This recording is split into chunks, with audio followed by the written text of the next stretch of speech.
Hello students. Last class में हम लोगों ने एक्टिवेशन एनर्जी क्या होती है ये देखा था।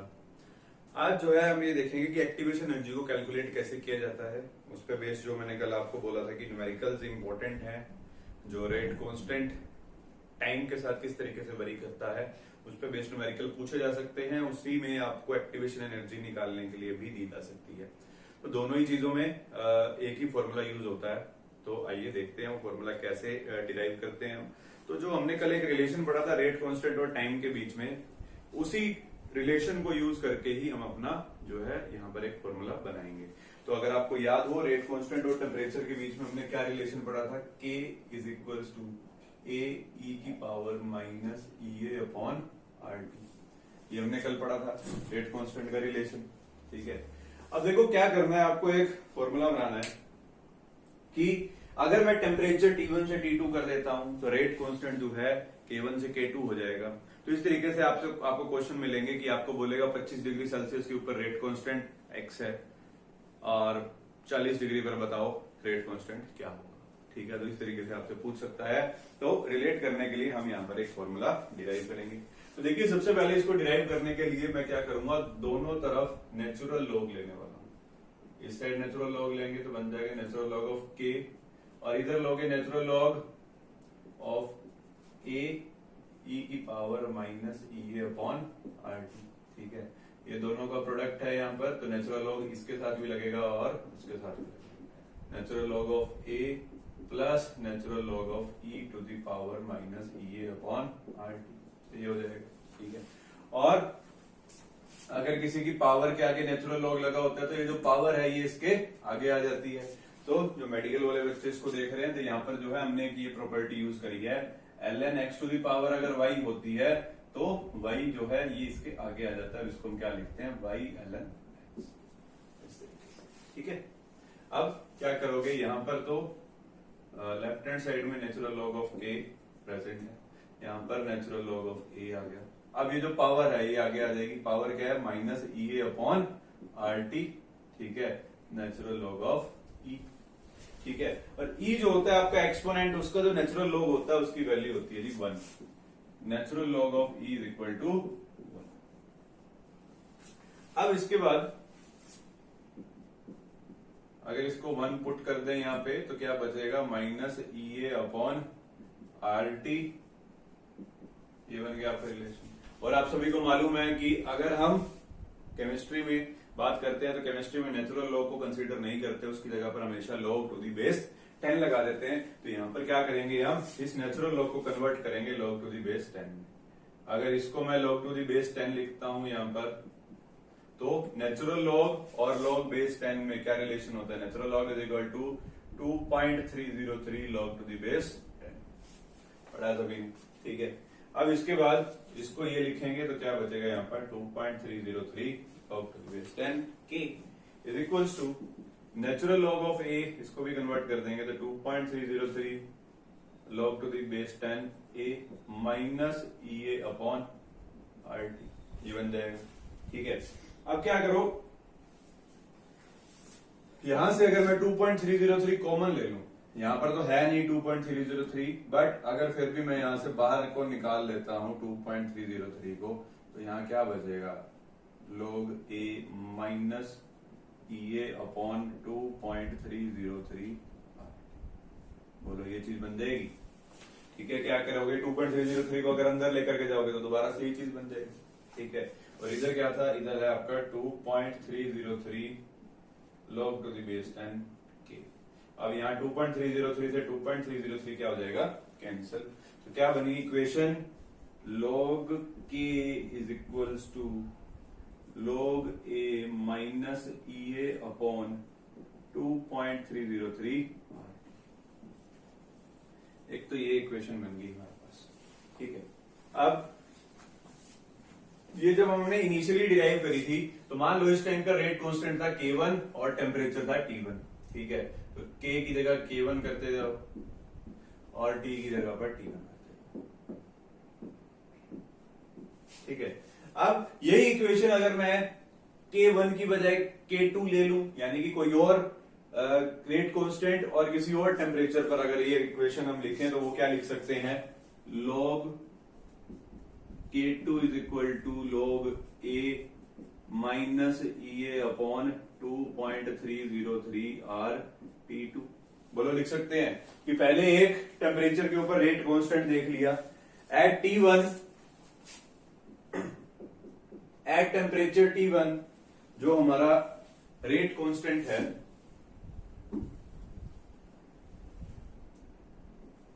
एट टेम्परेचर T1 जो हमारा रेट कांस्टेंट है वो हमने कंसीडर किया है K1 इनिशियली।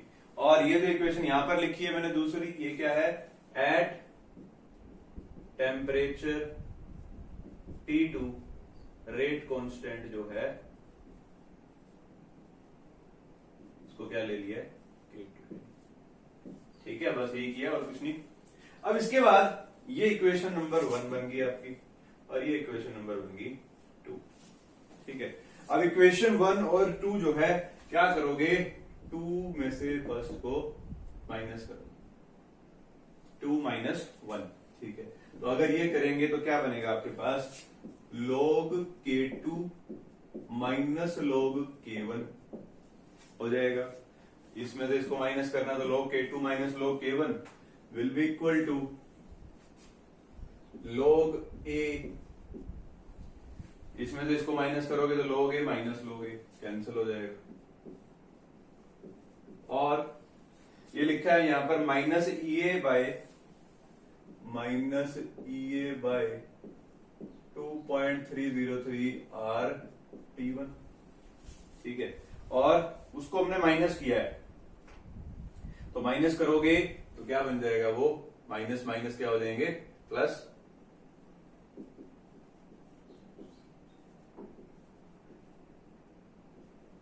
RT2 बोलो हो जाएगा। ये क्या किया हमने, log इस वाली इक्वेशन सेकंड इक्वेशन में से फर्स्ट को माइनस कर दिया तो इधर बन जाएगा log K2 minus log K1, ये log A minus log A cancel हो जाएगा।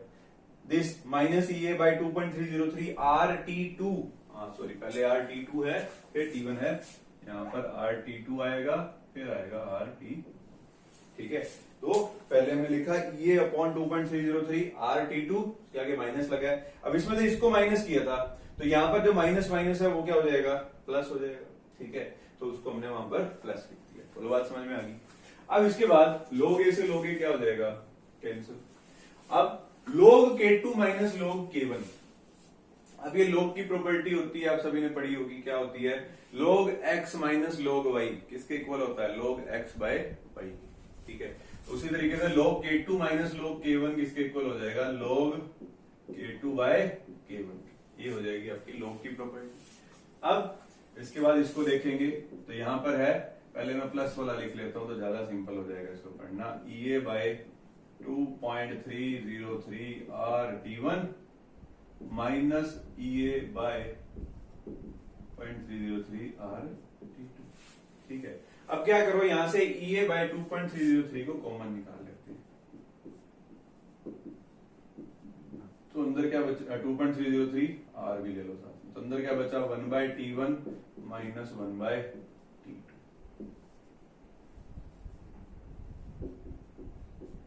तो ये फॉर्मूला आपका यूज होगा अगर आपको बोल दे कि at temperature T1 rate constant K1 है तो एट टेम्परेचर T2 जो रेट कांस्टेंट है वो कितना होगा, K2 हो जाएगा। तो इस फॉर्मूला को यूज करके आप इसको कैलकुलेट कर सकते हैं।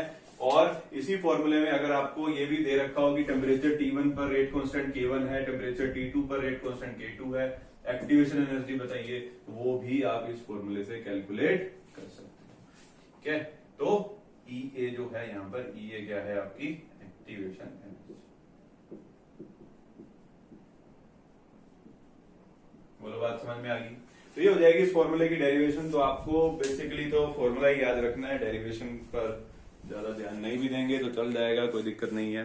ठीक है, बट फॉर्मूला जरूर जरूर याद होना चाहिए आपको, काफी इंपॉर्टेंट है और अच्छे अच्छे क्वेश्चन इसके ऊपर पूछे जाते हैं। ज्यादा अच्छे भी नहीं कह सकते, होते आपको सिंपल वैल्यूज पुट करने वाले क्वेश्चन हैं, बट इसकी कैलकुलेशन थोड़ी सी आप देख ही सकते हो, फॉर्मूला थोड़ा ज्यादा कंफ्यूज करने वाला है। तो वैल्यूज ही पुट करनी होती है, बट कैलकुलेशन थोड़ी इसमें लंबी चली जाती है, तो कैलकुलेशन थोड़ी ध्यान से करनी होती है आपको इसमें, ठीक है। बट बाकी कुछ ज्यादा डिफिकल्ट क्वेश्चन नहीं देगा आपको, सारी वैल्यूज देगा, एक पूछेगा बस और कुछ नहीं देगा, ठीक है। तो देखेंगे हम इसके ऊपर बेस्ड क्वेश्चन। उससे पहले एक ग्राफ और देखेंगे हम इस वाली इक्वेशन पर, जो यहाँ पर हमने ये इक्वेशन बनाई है, log k1 log k is equal to log a minus EA upon 2.303 RT, ठीक है। ये जो इक्वेशन बनी थी यहाँ पर, उसको मैं यहाँ पर रिराइट कर रहा हूं, log k is equal to log a minus EA upon 2.303 RT, ठीक है। तो इस इक्वेशन पे बेस्ड मैं ग्राफ बनाने वाला हूं। ग्राफ जो बनाने वाला हूं वो बनाऊंगा log k और 1/t के लॉन्ग, ठीक है। तो log k और 1/t के लॉन्ग अगर आप ग्राफ बनाते हो तो आप इक्वेशन देख सकते हो। यहां पर इक्वेशन क्या बनेगी, इक्वेशन जो बन रही है वो आपकी क्या बनती है,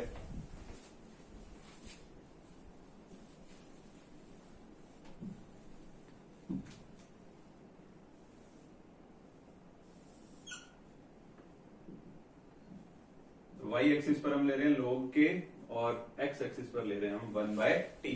तो इन दोनों के बीच अगर मेरे को ग्राफ बनाना है इस इक्वेशन को यूज करके, तो इस इक्वेशन में आप देख सकते हो क्या बनेगी कंडीशन। ये लिया हमने y एक्सिस पर log k को, तो y is equals to c minus mx, ये इक्वेशन बन रही है, ठीक है। जो स्लोप है वो कैसा है, नेगेटिव है। x एक्सिस पर आपने किसको लिया है, यहां पर अगर मैं इसको इनटू में 1/t लिख दूं तो ये आ गया आपका x एक्सिस पर, ये हो गया आपका स्लोप और ये log ये हो गया इसका c इंटरसेप्ट, ठीक। बात समझ में आ गई। y एक्सिस पर ले लिया log k, x एक्सिस पर ले लिया 1/t, ठीक है।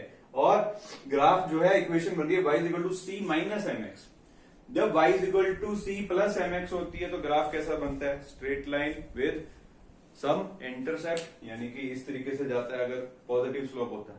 अगर यहां पर कैसा स्लोप है, यहां पर स्लोप है नेगेटिव, तो ग्राफ कैसे जाएगा, नीचे की तरफ, ठीक है। तो ग्राफ जो बनेगा इसमें कुछ इस तरीके से बन जाएगा, और जिसका स्लोप जो है, स्लोप क्या होगा, m is equal to minus EA upon 2.303, ठीक है। तो ये हो जाएगा इसका स्लोप। तो याद रखिएगा ये जो log k और 1/t के लॉन्ग हम ग्राफ बनाते हैं उसका स्लोप क्या होता है। और दूसरी चीज यहाँ पर अगर इंटरसेप्ट की बात करें तो इंटरसेप्ट जो है, जो इसकी हाइट होगी यहाँ पर, ये हाइट कितनी होगी, इंटरसेप्ट किसके इक्वल है, log a की, ये बन जाएगा आपका log a, ठीक है। तो ये हो जाएगा आपका ग्राफ और फॉर्मूला। अब इस फॉर्मूले पे बेस्ड हम एक न्यूमेरिकल देखेंगे, तो किस तरीके से क्वेश्चन पूछा जाएगा आपसे वो देख लेते हैं।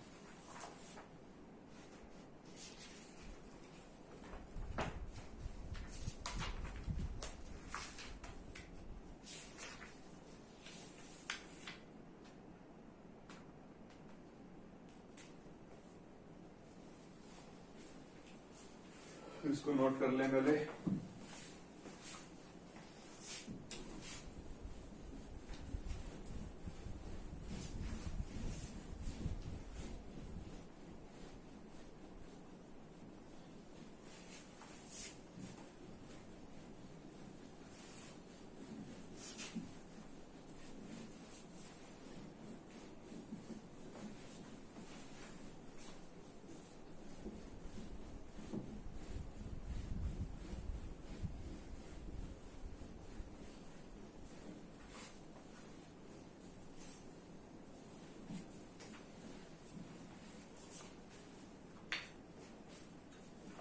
क्वेश्चन देखेंगे इसके बाद।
ठीक है, तो ये क्वेश्चन है आपके पास, क्या बोल रहा है, at 1085 kelvin the rate constant of reaction is 3.76 into 10 raised to the power 3 hours inverse. At what temperature will it be 1.16 into 10 to the power 4 hours inverse if energy of activation is 68,400 calorie पर mole and log 3 दे रखा है आपको 0.4771.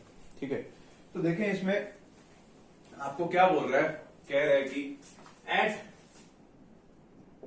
Temperature 1085 kelvin, इस temperature पर जो rate constant है कितना है, 3.76 इंटू में 10 रेज़ टू द पावर 3.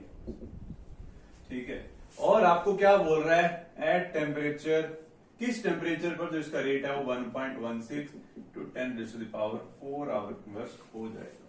ठीक है, और उसके साथ साथ आपको एक चीज और दे रखी है, वो क्या, एक्टिवेशन एनर्जी कितनी दी है, 68,400 कैलोरी पर मोल. ठीक है, तो ये सारी चीजें आपको गिवन है, जैसा कि मैंने आपको पहले ही कहा था. इससे बेस्ड जो क्वेश्चन आएगा उसमें आपको सब कुछ गिवन होगा, बस एक चीज कैलकुलेट करनी होगी, या तो दोनों टेम्परेचर दोनों रेट कांस्टेंट बता देगा, एक्टिवेशन एनर्जी पूछ लेगा, या फिर दोनों कांस्टेंट, रेट कांस्टेंट और दोनों टेम्परेचर में से एक चीज अपने पास रखेगा और वही आपसे पूछ लेगा. ठीक है, तो फॉर्मूला लगाना है और वैल्यूज को पुट करना है, बस, और कुछ नहीं. तो इसमें अगर हम फॉर्मूला लगाते हैं तो फॉर्मूला अभी हमने सीखा था, क्या है फॉर्मूला, log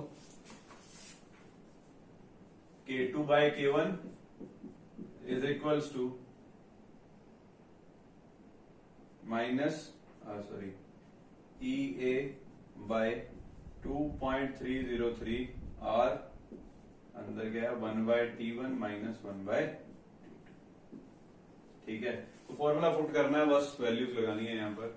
बस मेन चीज जो होती है वो है इसकी value, rate constant, gas constant जो है उसकी वैल्यू क्या लोगे, वो वैल्यू डिपेंड करेगी इस एक्टिवेशन एनर्जी की यूनिट्स पे. एक्टिवेशन जो है, एक्टिवेशन एनर्जी आपको कैलोरी पर मोल में दे रहा है, तो रेट कांस्टेंट भी आपको कैलोरी में लेना होगा. बार बार मैं रेट कांस्टेंट बोल रहा हूँ, गैस कांस्टेंट को भी आपको कैलोरी में लेना होगा. तो कैलोरीज में जो गैस कांस्टेंट है उसकी वैल्यू क्या होती है, याद कीजिए, बताया था आपको 11th के स्टेट्स ऑफ मैटर वाले चैप्टर में, क्या थी वैल्यू, 2.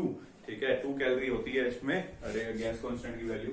तो पुट करेंगे यहां पर log K2 क्या है आपका 1.16 into 10 raise to the power 4. K1 क्या है, ये हो गया आपका K1, that is 3.76 to 10 raise to the power 3 will be equal to EA, activation energy जो है कितनी दे रखी है, 68,400 डिवाइडेड बाय 2.303. R को क्या लोगे, 2, और 1 बाय T1 टेम्परेचर जो है वो कितना दे रखा है आपको, 1085, 1 बाय 1085 माइनस 1 बाय T2. ठीक है जी, तो सब कुछ आपको दे रखा है. अब आपको कैलकुलेशन करनी है. कैलकुलेशन जैसा कि मैंने आपको पहले ही कहा था, थोड़ी सी लंबी होती है इसकी, तो थोड़ा आपको मेहनत करनी पड़ेगी इसको सोल्व करने के लिए. मेहनत कीजिए और आंसर निकाल कर देखिएगा. आंसर आपका आ जाएगा 1125.3 केल्विन.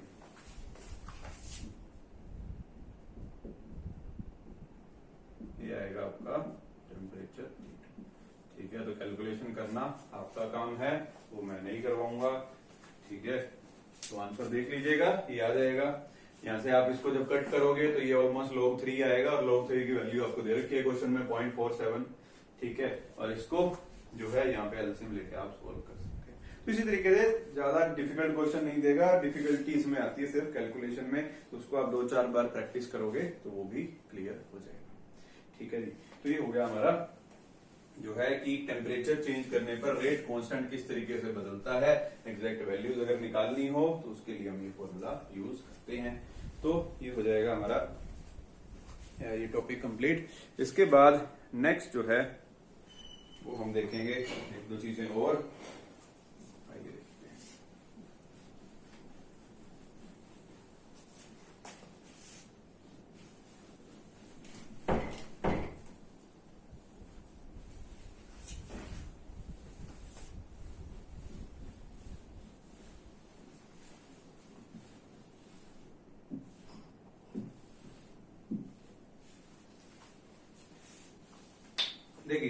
अब तक हमने बहुत सारी चीजें ऐसी पढ़ी हैं जहां पर हम देखते हैं कि रेट और रेट कांस्टेंट को क्या क्या चीजें इफेक्ट करती हैं। वहां पर हमने टेम्परेचर देखा, हमने कंसंट्रेशन देखी, सरफेस एरिया देखा, हमने वहां पर देखा कि उनमें जो अपना रेट कांस्टेंट है उसको कौन कौन सी चीजें इफेक्ट करती हैं। तो कई सारी चीजें हमने देखी, कई सारे फैक्टर्स देखे जो कि इफेक्ट कर रहे थे हमारे रेट और रेट कांस्टेंट। अब उन फैक्टर्स के अलावा भी कुछ और चीजें हैं जिनकी वजह से हमारा रेट जो है वो इंक्रीज या डिक्रीज हो सकता है। ठीक है, तो वो हम देखेंगे आप कि कौन कौन से फैक्टर्स ऐसे हैं जिनकी वजह से और भी हमारा रेट और रेट कांस्टेंट जो है वो इफेक्ट हो सकता है। तो आइए देखते हैं। सबसे पहला तो इसमें हमारे पास आता है ओरिएंटेशन फैक्टर।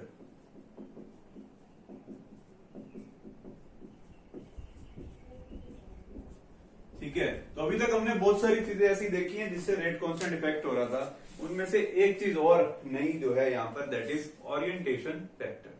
ठीक है, तो ओरिएंटेशन फैक्टर क्या चीज होती है, इसके लिए आप क्या देखेंगे।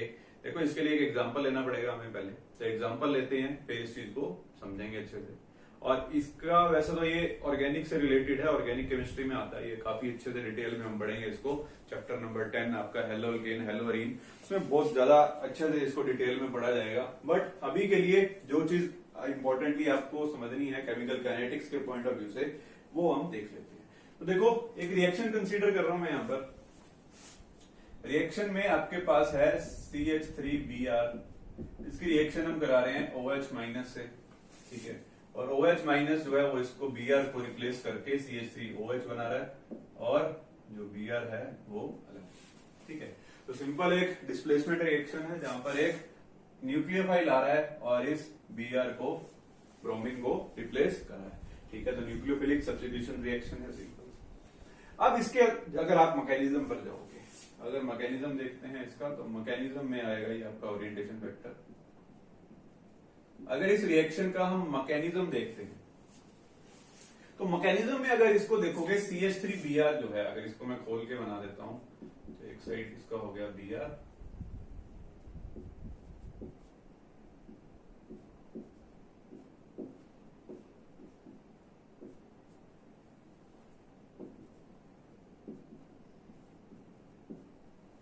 देखो ये जो रिएक्शन होती है CH3Br plus OH minus, nucleophilic substitution reaction जो है ये वाली, इसका अगर आप मैकेनिज्म देखोगे तो इस मैकेनिज्म के दौरान जो इंटरमीडिएट बनता है वो इंटरमीडिएट बनती है ट्रांजिशन स्टेट।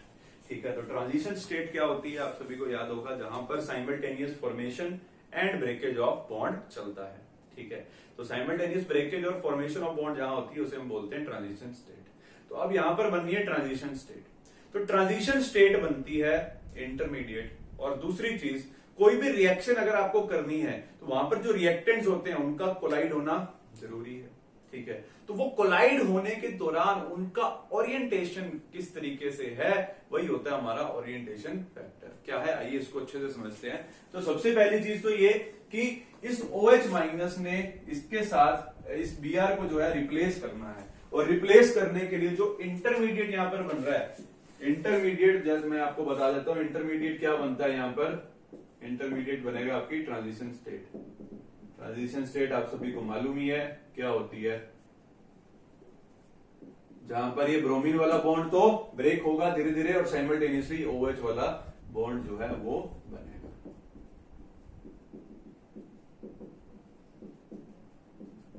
ठीक है, तो ये तो स्टेट बननी है।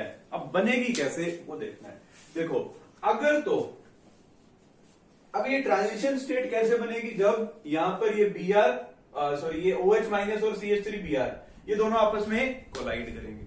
अब कोलाइड किस तरीके से करते हैं, देखो इसका Br आगे की तरफ है, Br इलेक्ट्रोनेगेटिव एलिमेंट है, स्लाइटली नेगेटिव रहेगा, कार्बन पर स्लाइटली पॉजिटिव रहता है। ठीक है, तो जब OH माइनस इस Br के साथ कोलाइड इस तरीके से कर रहा है, यानी कि Br इस तरफ निकला हुआ है और OH आकर के इसके साथ ऐसे कोलाइड कर रहा है, तो इसके ऊपर भी नेगेटिव चार्ज है, इसके ऊपर भी नेगेटिव चार्ज है। अगर ये ऐसे आकर के कोलाइड करे तो एकदम से क्या हो जाएंगे, रिपेल करेंगे एक दूसरे को, और कोई ट्रांजिशन स्टेट नहीं बनेगी। तो ये एक इम्प्रॉपर ओरिएंटेशन है। ठीक है, ओरिएंटेशन फैक्टर क्या कहता है आपको कि कोलिजन तो हो रहा है, चलो हमने बोल दिया कि जो रिएक्टेंट्स हैं वो कोलाइड करेंगे तभी प्रोडक्ट्स बनाएंगे, बट कोलिजन भी इफेक्टिव होना चाहिए। और वो इफेक्टिव कोलिजन कब होता है, जब आपका ओरिएंटेशन प्रॉपर हो। ठीक है, अगर इस तरीके का ओरिएंटेशन हो गया कि यहां पर भी नेगेटिव चार्ज है, ये भी नेगेटिव है, ये आकर के टकराए, एक दूसरे को रिपेल किए, तो कोई हमारा ट्रांजिशन स्टेट या कोई हमारा प्रोडक्ट बनने वाला नहीं है। ये कब पॉसिबल है, ये ट्रांजिशन स्टेट कब पॉसिबल है, जब जो हमारा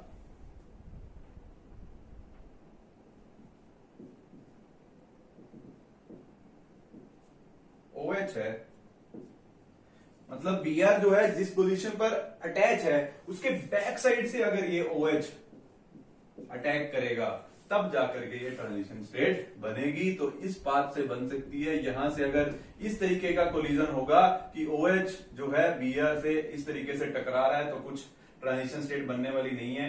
बट OH माइनस और ये CH3Br अगर इस तरीके से टकराएंगे, आपस में इस तरीके से कोलाइड करेंगे, तो ये इनका प्रॉपर ओरिएंटेशन है।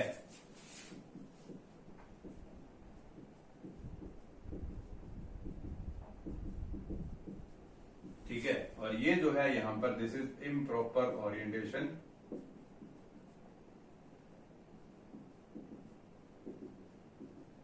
यहां पर जो है आपकी ट्रांजिशन स्टेट वो नहीं बनेगी, और ट्रांजिशन स्टेट एक बार बन गई तो ट्रांजिशन स्टेट बनने के बाद जो है वो आपके प्रोडक्ट्स बन जाएंगे क्या, CH3OH प्लस Br। ठीक है, तो ओरिएंटेशन फैक्टर क्या बोलता है आपको बेसिकली कि अगर आपका सब कुछ ठीक चल रहा है, टेम्परेचर भी बढ़िया है, कोलिजन भी सही चल रहे हैं, उनकी एनर्जी भी प्रॉपर है, सब कुछ सही चल रहा है, बट स्टिल अगर ओरिएंटेशन प्रॉपर नहीं होगा तो वहां पर जो कोलिजन है वो हमारा वेस्ट चला जाएगा। तो इसीलिए जो कोलिजन है वो भी प्रॉपर होना चाहिए। ठीक है, तो इसके लिए जो हमने एक इक्वेशन पढ़ी थी K is equal to AE⁻⁸ कि टेम्परेचर जो है रेट कांस्टेंट को किस तरीके से इफेक्ट करता है। ए हमने पढ़ा था, ये क्या था, अरेनियस फैक्टर था जो कि एक कांस्टेंट था। अब इस अरेनियस फैक्टर को हम यहां पर रिप्लेस करेंगे, रिप्लेस करके यहां पर लिखेंगे इसको हम Z। Z बेसिकली क्या है आपका, Z is the collision frequency.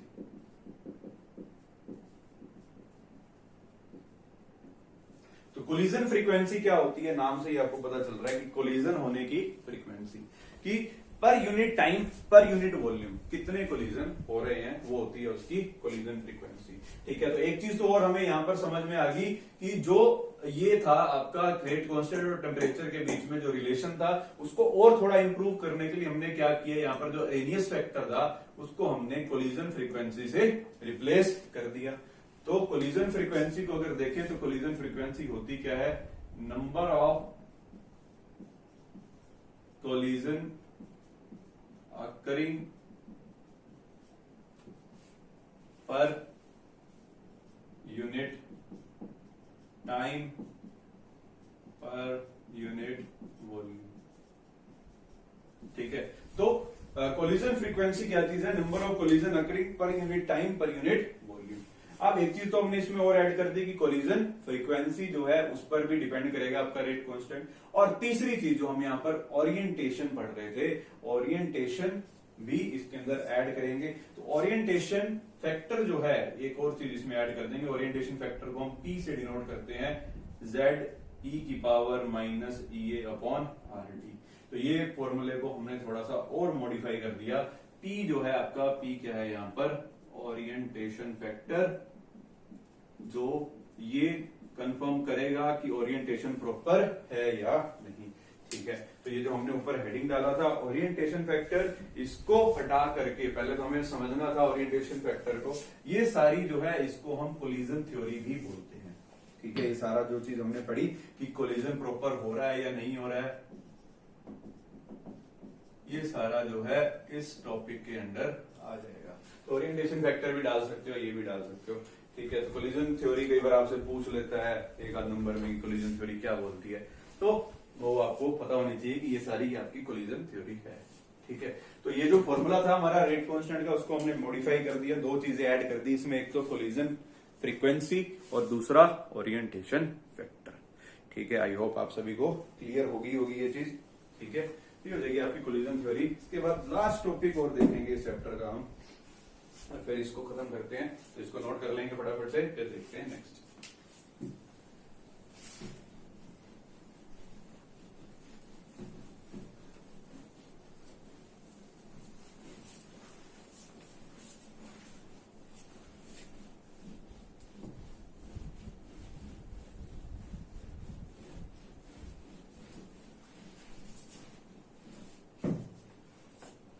Next आएगा इसके बाद effect of catalyst.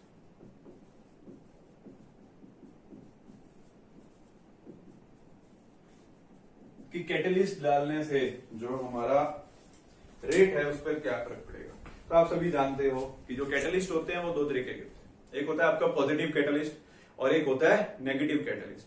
Positive catalyst किसे बोला जाता है, जो रिएक्शन की स्पीड को इंक्रीज कर देता है, या सिंपली आप बोल सकते हो जो रेट ऑफ रिएक्शन को इंक्रीज करेगा। और नेगेटिव कैटलिस्ट किसे बोला जाता है, जो रिएक्शन की स्पीड को या रेट ऑफ रिएक्शन को डिक्रीज कर देता है। ठीक, तो इफेक्ट ऑफ कैटलिस्ट में हम सबसे पहले तो कैटलिस्ट देख लेते हैं। तो कैटलिस्ट है, कैटलिस्ट दो तरीके का, ठीक है, एक है हमारा पॉजिटिव और एक है हमारा नेगेटिव।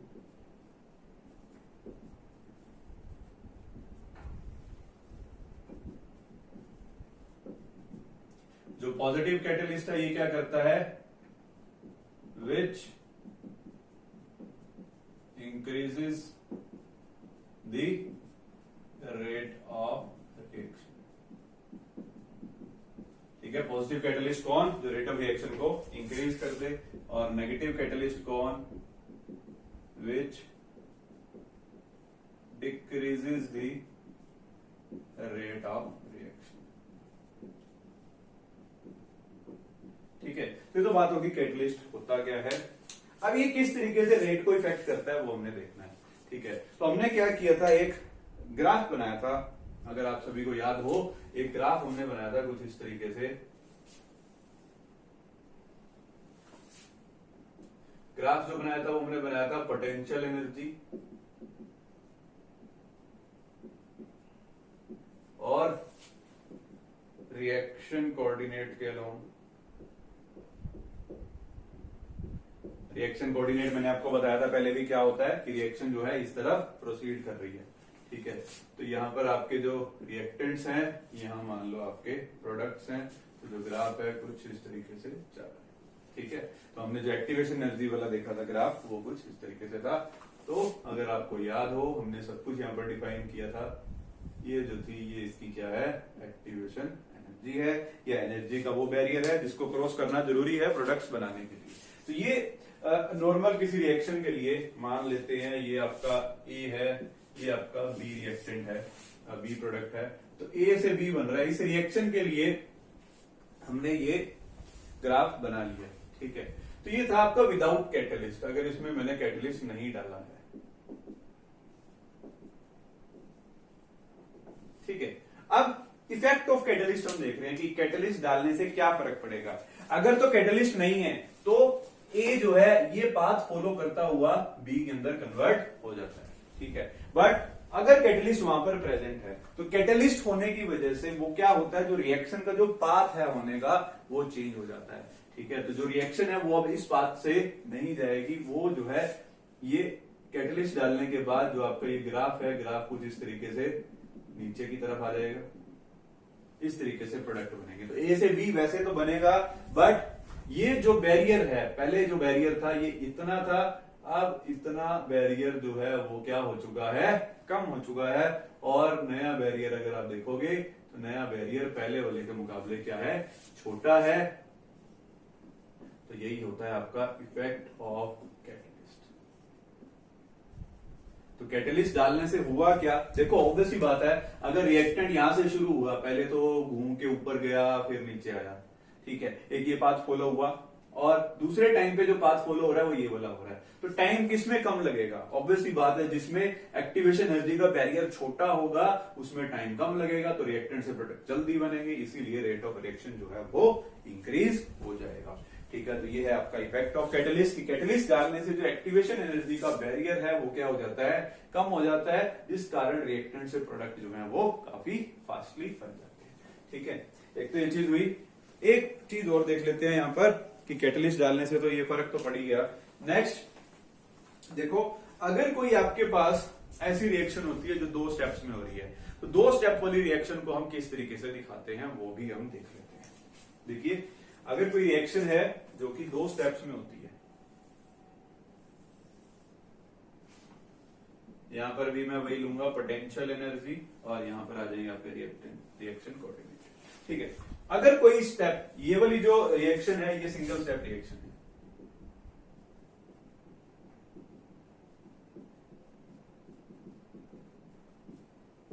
ठीक है, सिंगल स्टेप रिएक्शन है, ए से डायरेक्ट हमने बी बना दिया था। अब अगर कोई दो स्टेप वाली रिएक्शन है, जैसे कि मैं यहां पर लिख रहा हूं reaction A plus B gives out D, ये ओवरऑल रिएक्शन है। अगर इसको मैं लिखता हूं इस तरीके से, ए प्लस बी ने पहले सी बनाया, फिर सी ने डी बनाया, ठीक है, तो ये है इसका स्टेप 1, और ये हो गया इसका स्टेप, और ये है इसकी ओवरऑल रिएक्शन। अगर इसके लिए हम ग्राफ प्लॉट करते हैं, तो ग्राफ बनाओगे तो देखो, अगर सिंगल स्टेप रिएक्शन होती है तो वहां पर आपको एक लोब इस तरीके का नजर आएगा। अगर दो स्टेप रिएक्शन है तो वहां पर आपको जो ग्राफ है वहां पर उसकी दो पीक्स नजर आएंगी। ये अगर आपका रिएक्टेंट है तो पहले मान लो ये इस तरीके से गया, फिर दोबारा इस तरीके से आकर के यहां पर इसने प्रोडक्ट बना, ठीक है। अब ये आपका स्टेप नंबर 1 है और ये स्टेप नंबर 2, ठीक है। तो इस ग्राफ को देख करके पहली बात तो जो दो लोग अगर कहीं पर दिखाई दें तो मतलब वो 2 स्टेप रिएक्शन है, अगर 3 दिखाई दे रहे हैं तो 3 स्टेप है, 4 दिखाई दे रहे हैं तो 4 स्टेप है। जितने स्टेप रिएक्शन होगी उतने वहां पर लॉब्स दिखाई देंगे। और ये लोब की हाइट देख करके आप ये भी बता सकते हो कि कौन से स्टेप के ऊपर आपका रेट ऑफ रिएक्शन डिपेंड करेगा। वो कैसे, देखो ये पहला स्टेप यहां शुरू हुआ, यहां पे खत्म हो गया, ये आपका यहां पर इंटरमीडिएट या कुछ कोई चीज आ गई, ठीक है। तो रिएक्टेंट से पहले ये यहां पर जो है आपका ये सी बन गया, पहला स्टेप खत्म, सी बन गया। यहां पर आपके जो रिएक्टेंट है वो ए प्लस बी थे, ठीक है, ए प्लस बी से सी बन गया, यहां पर सी बन गया। अब सी से जो है यहां पहुंचे तो यहां पर डी बन गया, ठीक है, इसी रिएक्शन के लिए मैंने बनाया गया। अब यहां पर आप देख सकते हो ए प्लस बी से सी बनने में जो जिसका लोब है वो छोटा है, और सी से डी बनने वाला जो लोब है वो बड़ा है, ठीक है। तो जिसका लोब बड़ा होता है, जिसकी हाइट ज्यादा होगी, ऑब्वियसली बात है यहां से यहां तक आने में टाइम ज्यादा लगेगा एज कंपेयर टू जितना यहां से यहां आने में लग रहा है। तो यहां पर जो स्टेप 2 होता है, या सिंपली आप बोल सकते हो जिस लोब की हाइट ज्यादा होगी वो आपका स्लो स्टेप होगा, और जो आपका स्लो स्टेप होता है उस स्टेप को हम क्या बोलते हैं, रेट डिटरमिनिंग स्टेप, यानी कि वही स्टेप आपके रेट को इफेक्ट करता है और कोई नहीं करेगा। तो जो स्लो स्टेप होता है वही आपके रेट डिटरमिनिंग स्टेप को, रेट डिटरमिनिंग स्टेप होता है आपका वही, जो स्लो स्टेप है उसी पर आपका रेट ऑफ रिएक्शन डिपेंड करेगा, ठीक है। तो ये हो जाएगा आपका कि 2 स्टेप वाली अगर रिएक्शन है तो उसमें आप कुछ इस तरीके से, ठीक है। तो कैटलिस्ट जो है वो भी इससे पहले अगर मैं जाऊं तो कैटलिस्ट हमने 2 तरीके के पढ़े थे, पॉजिटिव और नेगेटिव। पॉजिटिव कैटलिस्ट तो कर्व को नीचे की तरफ शिफ्ट कर देगा। अगर नेगेटिव कैटलिस्ट होगा जिसने रेट ऑफ रिएक्शन को कम करना है तो वो क्या करेगा, इसकी हाइट को और ज्यादा बढ़ा देगा, बस और कुछ नहीं, ठीक है। तो ये चैप्टर जो है आपका यहाँ पर खत्म होता है। अगर कॉम्पिटेटिव पॉइंट ऑफ व्यू से देखें तो एक पोर्शन इस चैप्टर का भी और बाकी है, न्यूक्लियर केमिस्ट्री के नाम से जिसे हम जानते हैं, वो हम अभी नहीं करेंगे, वो हम अगर स्कूल खुलेंगे, जब आई होप खुलने ही वाले हैं जल्दी आपके स्कूल, ठीक है, तो जब स्कूल खुल जाएंगे तब देखेंगे। अभी फिलहाल जो है हम अपना एक और next chapter surface chemistry, easy सा चैप्टर है, उसको स्टार्ट करेंगे, ठीक है। तो अभी आप इसको नोट कर लीजिए।